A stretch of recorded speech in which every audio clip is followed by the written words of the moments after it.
കാശിമ കുറേ നാളുകൊണ്ട് ഞങ്ങളുടെ ഒരു ആഗ്രഹം പറയാണ്. എന്നാൽ പിന്നെ അതങ്ങ് സാധിച്ചു കൊടുക്കാമെന്ന് വിചാരിച്ചു. അത്ര വലിയ ആഗ്രഹമൊന്നുമല്ല, കുഞ്ഞിൻ്റെ ഒരു കുഞ്ഞാഗ്രഹം. സത്യം പറഞ്ഞാൽ മേടിച്ചു കൊടുക്കാൻ പറ്റിയ ഒരവസ്ഥയിലായിരുന്നില്ല ആ സമയത്ത്. ചേട്ടന് കാലൊക്കെ ഇഞ്ചോർഡായിട്ട് കുറച്ച് പ്രശ്നമായിട്ടൊക്കെ ഇരിക്കുകയായിരുന്നു. എന്നാലും കുഞ്ഞ് കുറേ നാളുകൊണ്ട് പറഞ്ഞ് അവന് മേടിച്ചു കൊടുക്കാതെ വാക്ക് പറഞ്ഞ സമയത്താണ് ചേട്ടനിങ്ങനെ പറ്റിപ്പോയത്. അപ്പോൾ അത് കിട്ടാത്തതിൻ്റെ ഒരു സങ്കടവും ഒക്കെ ഉണ്ടായിരുന്നു. നമ്മുടെ അടുത്ത് ഒരു പരാതിയും പറഞ്ഞില്ല കേട്ടോ. കുഞ്ഞങ്ങനെ ഒന്നും വേണമെന്ന് പറയുന്ന ആളും അല്ല. എപ്പോഴും എനിക്കത് വേണം ഇത് വേണമെന്ന് പറഞ്ഞിരിക്കുന്നൊരു കുട്ടിയേ അല്ല. അപ്പോൾ വല്ലപ്പോഴും ഇങ്ങനെ പറയുമ്പോൾ മേടിച്ചു കൊടുത്തില്ലെങ്കിൽ ഞങ്ങൾക്ക് ഭയങ്കര സങ്കടമാണ്. അപ്പോൾ പുള്ളി പറഞ്ഞത് അവന് പിസ്സ വേണം.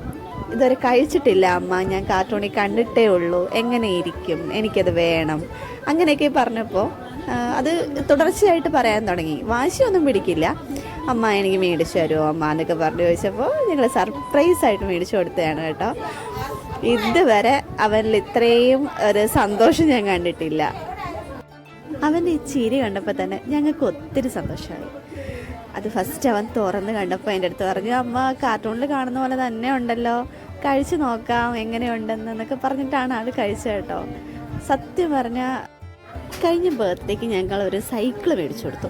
അപ്പോൾ പോലും കാശിൻ്റെ മുഖത്ത് ഇത്ര സന്തോഷം കണ്ടിട്ടില്ല. അത് ടോയ്സ് ആയിക്കോട്ടെ, എന്തായാലും മേടിച്ചു കൊടുത്തപ്പോൾ ഒന്നും ഇത്രയും സന്തോഷം കണ്ടിട്ടില്ല. അതൊരുപാട് ആഗ്രഹിച്ചതുകൊണ്ടാവാം അവൻ ഇത്രയും സന്തോഷമായത്.